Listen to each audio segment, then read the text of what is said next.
추미애 위원장이 직위원 재판 천대엽 답변에 어떻게 박근혜 재판과 비교하나 굉장히 한가롭다라고 얘기를 했습니다. 한가한 거죠, 이 사람들. 한가하죠. 마음이 한가한 거죠. 우리나라 사람들이 착해서 이런 거예요? 자, 이제 다른 현안으로 좀 넘어가겠습니다. 이제 2차 종합특검. 그러니까 여주도 여당 주도로 이제 법사위에서 통과가 됐는데요. 통일교 특검은 보류가 됐습니다. 네. 그러니까 본회의 그러니까 국힘 반발 후에 표결에는 이제 불참을 했고, 그리고 통일교 특검도 오전에 이제 안건조정위에서 처리를 보류하기로 했고, 어떤가요? 이제 보면 이제 장동혁 그다음에 이준석 두 대표가 만나서 통일교 특검 뭐 이런 거 받아라 하면서 막 얘기하잖아요. 아니 우리가 받는다니까 왜 이렇게 그렇죠. 받는다니까 왜? 자기들이 네. 먼저 주장을 했고 우리가 받는다 당연히 그 묻고 더블로 가 하니까 이제 겁이 나서 계속 받아라 받는다니까요. 한다고 했어요. 한다고 예. 했는데. 그런데 지금 아마 이제 그 세부적인 거에서 약간의 그 박지원 의원 말씀을 들어보니 약간의 어떤 다른 그 세부적인 내용에서 다른 것들이 와서 그걸 좀 더 보완해서 이제 법사위를 통과해야 된다 이 말씀 같아요. 안 한다는 게 아니고 그렇죠. 정확하게 이제 세부적인 것들을 맞춰서 해야 되니까 그래서 이 보류에 대해서는 뭐 걱정할 건 아니라고 보고 또 한 가지가 있잖아요. 특별수사본부에 대한 지시를 해서 지금 가동이 되고 있잖아요. 김태훈 그 검사장이 이제 직접 진두지휘하면서 가고 있으니까. 그 부분이 속도를 상당히 낼 거라고 보고 언제 특검이 되더라도 넘겨주면 되는 거니까 얼마든지 그래서 이 부분은 그렇게 크게 뭐 며칠 늦어지고 이거 가지고 스트레스 될 일은 아니라고는 봅니다. 근데 보통은 내가 두려운 제안들이 들어올 때 실행이 되길 원치 않는 조직들은 일단 북치고 장구치고 꽹가리치고 엄청 시끄럽게 하는 게 제가 본 사실들이에요. 그래서 1차 특검 때는 여러 제안 때문에 시간 혹은 인원 다른 여러 여타의 이유 때문에 제대로 하지 못했던 수사 결과 내놓지 못한 결과가 있었지만 1차 때 못했던 나머지 여분의 죄들이 2차 특검을 통해서 드러날 수도 있고 1차에 등장하지 않았던 인물들이 새로 드러날 가능성이 있기 때문에 시끄럽게 상황을 해석하고 빨리 해달라 뭐 견제하면서 책 잡는 쪽은 분명히 문제가 있다고 저는 생각합니다. 예. 그러니까 그런 소음으로 뭔가를 가리려고 하는 거겠죠. 안 들어간 뭐 인물들 감추는 많아요. 자, 뭐 거부하는 자가 범인이다 있잖아요. 그렇죠, 한다니까요, 하자니까요. 하면 되죠. 네. 그 2차 종합특검법 법사위 통과하면서 노상원 수첩도 수사 대상에 포함이 됐다고. 네. 실제 이제 제가 그 3대 특검 종합대응 특위위원을 하면서 굉장히 아쉬운 그 기존에 이제 범위에 안 들어가 있는 거라든지 있지만 미진했던 게 너무 많잖아요. 그리고 하는 과정에서 김건희 특검에서 했지만 이쪽은 내란에서 했지만 합쳐져야 합이 맞는 이런 것들이 굉장히 많잖아요. 실제 우리가 분노했던 게 이제 마지막 발표를 하는데 V0까지 개념 규정은 했어요. 실제로 V0 굉장히 무수부리였던 뭐를 휘둘른 V0까지는 개념 규정을 하고 정치 공동체라는 말도 만들어냈어요. 그랬는데 자범처럼 정치자금법, 배임수재, 알선수재 이렇게 가는 거죠. 뇌물죄가 아니고. 그러면 개념 규정한 것과 법으로 재단하는 게 지금 따로 노는 셈이잖아요. 그런데 요 며칠 또 밝혀진 거 보면은 뭐 나경원 씨의 뭐 뭘 평가를 하고 뭐 이런 거 메모돼 있는 거 나왔잖아요. 하고, 예. 그러면 완전 무수부리의 V제로 그야말로 정치 공동체가 아니라 권력 공동체인 거잖아요. 그렇죠. 그러면 2차 특검에서는 이제 내란의 직접적 동기와 직접적인 어떤 그 주역 중에 한 명이 김건희 씨 아니냐에 대한 것들을 더 강하게 조사를 해야 되겠죠. 네. 그리고 또 보면 그 이번에 직위원 재판장 그 재판 과정에서 그 모습을 보고 그 천대엽 그러니까 그 행정처장에게 들었던 답변 혹시 알고 계십니까? 보면 이렇게 그러니까 추미애 위원장이 직위원 재판 천대엽 답변에 어떻게 박근혜 재판과 비교하나 굉장히 한가롭다라고 얘기를 했습니다. 그 소송 지휘 제대로 하지 않는다라고 했는데 이제 천대엽 행정처장은 뭐 어떻게 뭐 결과는 어차피 구형을 할 것이고 나중에 선고가 어떻게 나올지 우리는 차분히 기다리고 있다. 뭐 이런 식으로 하면서 박근혜 전 대통령의 그 재판의 일정 그 일수를 얘기를 하면서 그때도 이 정도였는데 그때는 402일 걸렸다 이제 이 얘기를 그랬죠. 했죠. 그러니까 한가한 거죠, 이 사람들. 한가하죠. 마음이 한가한 거죠. 브라질 어떻게 했어요? 룰라 보우소나르 룰라와 이제 대척점에서 네. 했던 그 사람 바로바로 처리해서 지금 23년형인가 형집행에 들어갔어요. 그리고 세계적으로 우리보다 좀 덜 사는 나라들도 이런 내란이나 쿠데타에 대해서는 굉장히 엄격하게 처벌을 해요. 그럼 우리나라 사람들이 착해서 이런 거예요? 아니죠. 지금 전체적으로 법 체계를 뒤흔들면서 정해진 것도 자기들끼리 안 지키는 문제, 이런 것 때문에 지금 이렇게 된 거잖아요. 이걸 박근혜 일반적인 어떤 그런 사건의 탄핵에 이은 그 뒤에 재판과 등치를 시켜놓고 본다. 그러니 이 내란이라는 걸 이 사람들은 내란으로 보지 않는다는 얘기밖에 더 돼요. 이런 식이면. 법관들의 한계가 네. 이 천대엽 처장의 한마디로 그대로 드러나는 게 관례, 선례라는 게 굉장히 이들한테는 영향력이 큰 것 같아요. 박근혜 대통령 당시는 국정농단이었고 돈을 누가 어떻게 경제공동체로 휘두르고 해먹고 기업으로부터 받고 이것만 문제가 됐는데 지금 이 내란은 현재 내란에 동조한 사람들도 별 달 뻔했고 고위직의 인사가 이루어졌고 그걸 나중에 찾아내서 뽑아내는 과정도 아직도 진행 중이기 때문에 빨리 우두머리에 대한 결과 혹은 그들과 동조했던 공범들에 대한 결과가 신속하게 나와야 그걸 토대로 밑에 있는 다른 하급 직급을 가진 공무원들에 대한 처벌도 순차적으로 일어날 거 아닙니까? 네. 상황은 이렇게 다른 거죠. 그때는 최순실로부터 비롯된 돈 받은 사람들이었다면 지금은 내란을 함께 주도했던 사람들에 대한 인사, 현재도 공무원으로 있는 사람들 찾아내서 처벌하려면 우두머리부터 해결해야 되는 거죠. 그때 상황이 완전 다릅니다. 네. 계속해서 그들이 황당한 거 두 가지를 주장하죠. 사람이 아무도 죽지 않았다. 겨우 겁만 주려고 2시간 만에 해졌다. 이거는 국민들과 위대한 국민들과 국민의 대표인 국회의원들이 막은 결과론적 맞습니다. 얘기죠. 그러면 여기서 피를 보고 했다 그러면 재판을 더 빨리 신속하게 정확하게 했다는 얘기예요, 자기들이? 예. 꼭 농담대로 뭐를 찍어 먹어봐야지 뭔지 알아요? 예? 누가 피가 진짜 나왔어야 되는 거예요? 그래야 정신 차리고 빨리 하는 거예요? 그거 어디다가 박근혜 대통령의 그 재판을 비교를 합니까?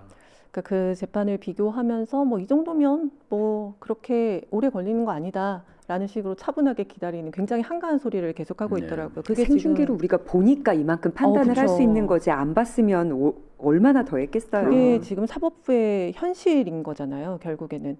그래서 이제 이어서 좀 얘기를 해보면 오늘 이제 과연 구형까지 갈 수 있을 것인가? 지금 중계를 못 보고 있지만 저는 못할 거라고 생각을 했거든요. 계속 지금 이 시간에 어떻게 전개되고 있는지 모르겠는데 왜냐면 엊그제 이제 8명 중에 1명 했고 그들이 낄낄거리면서 한 얘기들 있잖아요. 자기들이 네. 미리 준비한 작전이 성공했다. 윤석열이 그걸 격려 칭찬했다는 식으로 막 네.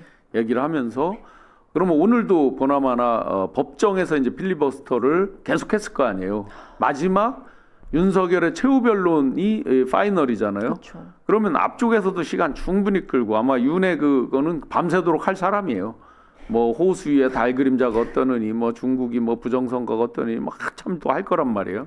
그런데 앞에 거를 소송 지휘권이 그래서 아까 나온 얘기죠. 형사 소송 규칙에 보면 네. 재판장이 직접 소송 지휘를 해서 재판을 진두지휘하고 자기가 끝낸다고 약속했으니까 끝낼 수 있단 말이에요. 세상 없어도 다음 길에는 끝내는 거예요. 했잖아요. 네. 그러면 증인들 저기를 할 때 변호인들 10분씩만 해라 라든지 예를 들자면 할 수 있는 거예요. 네. 본인이 그 소송 규칙에 보면 시간 제한을 재판장이 할 수 있다고 돼 있어요. 분명히 되어 있습니다. 그런 것들을 오늘 했는지 모르겠어요. 아마 하지 않을 것 같은데 김계리 변호사 이런 사람들 발언권을 길게 가져갈 텐데 아마 최후 변론까지도 못 가지 않았을까요? 지금 상황을 제가 못 봐서. 그러니까 지금 상황이 어떻게 돼가는지를 볼 수가 없어서 손발이 잘 안 맞는 것 같아요. 그쵸. 그 직위원과 윤회 재판관, 그러니까 직위원과 그 변호인들 사이에 알게 모르게 조금만 이렇게 융통성 있게 발언해주고 국민들로 하여금 공감대가 요만큼이라도 생기면 내가 너의 가명이나 이런 재판 결과에 영향을 줄 수 있을 텐데 그걸 전혀 하지 않았기 때문에 막는 것도 한계가 있고 손 써주는 것도 한계가 있어서 그냥 직위원은 이미 버려놓은 일들이 많아가지고 네. 자포자기하는 심정으로 그냥 재판을 컨트롤한다기보다는 지켜보는 입장이 돼버리지 않은 건가 생각합니다.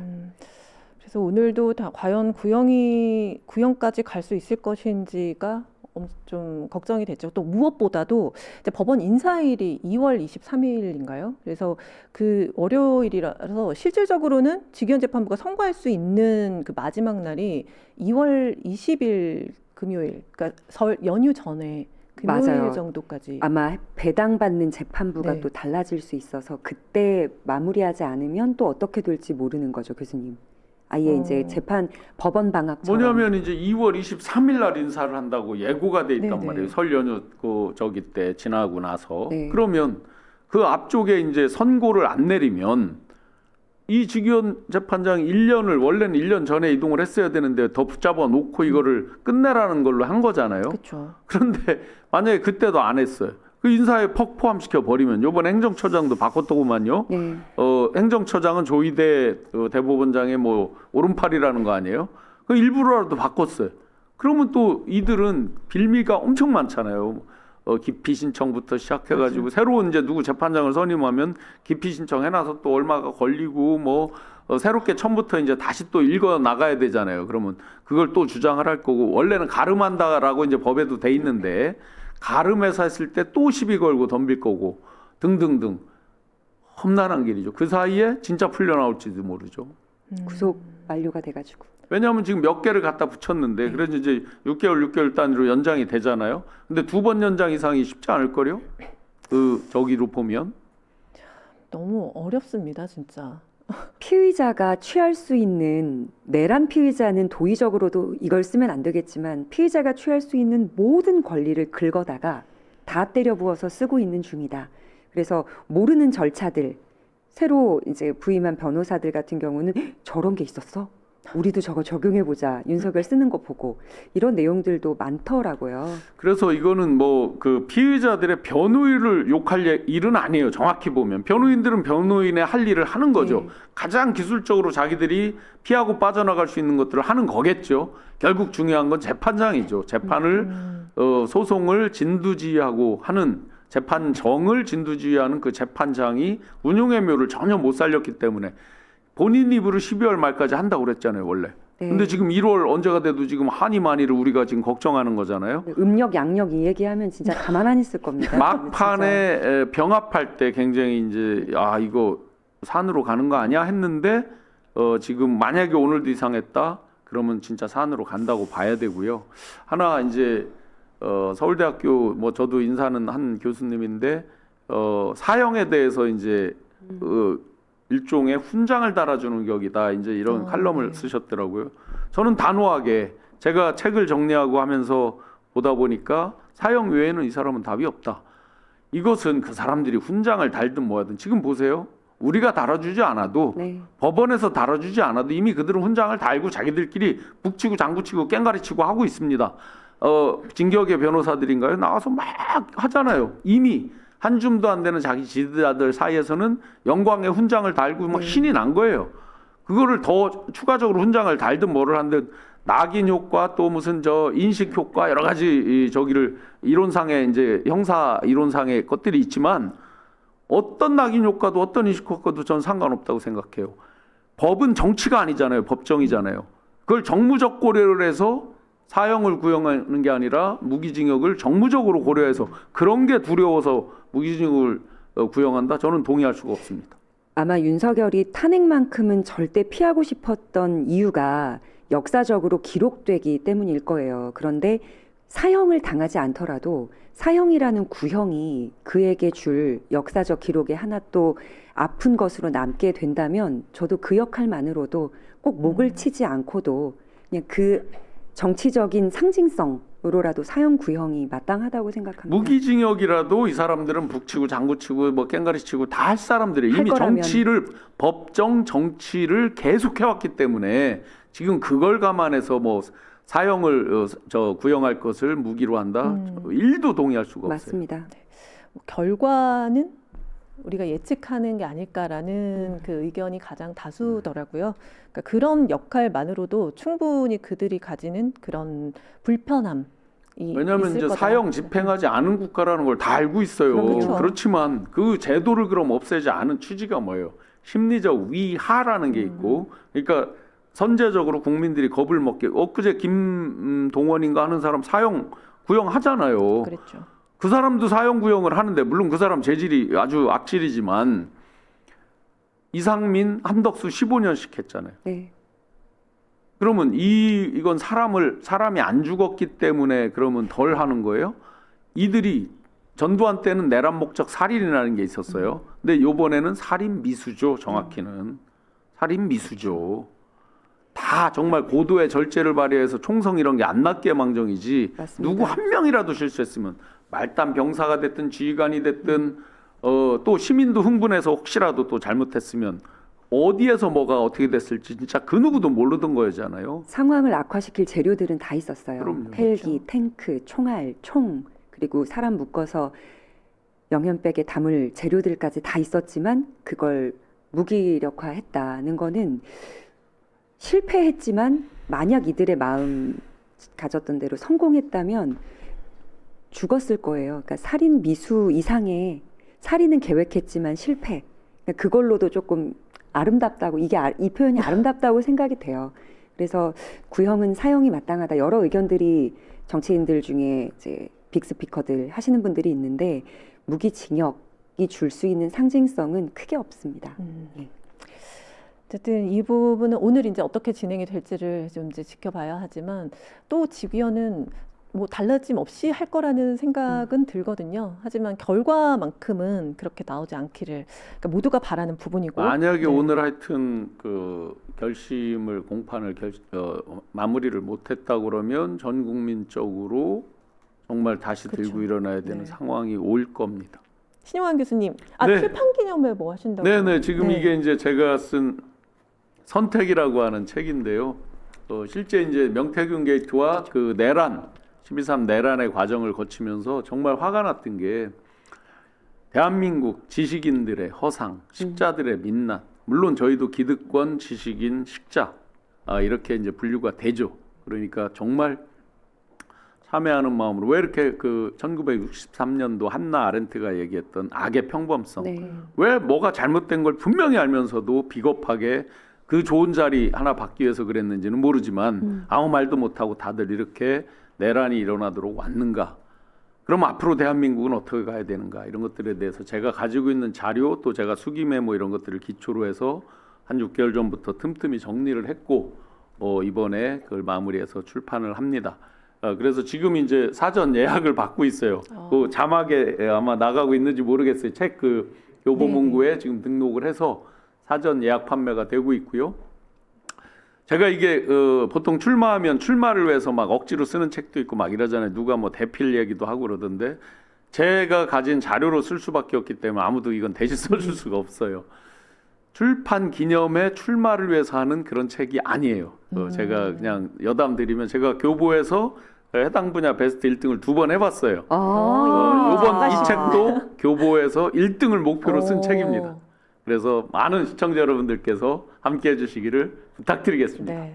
역사의 기록. 진짜 그 제목 자체가 중의적인 게 선택 한번 잘못하여 투표로 드러나면 인생도 나라도 조진다와 그래서 네. 이번 6.3에는 나를 신용환을 선택해라라는 표현도 같이 담긴 것 같아서 거기까지는 생각을 못했는데 진짜 제가 왜 윤석열 인수위에서 사표를 내고 떠났는가 이 장면은 제가 국회에서 증언할 때 증인으로 네. 증언할 때 장면입니다. 네. 정말 죄송한데 뭐 1 더하기 1은 귀요미 뭐 이런 건 아니죠.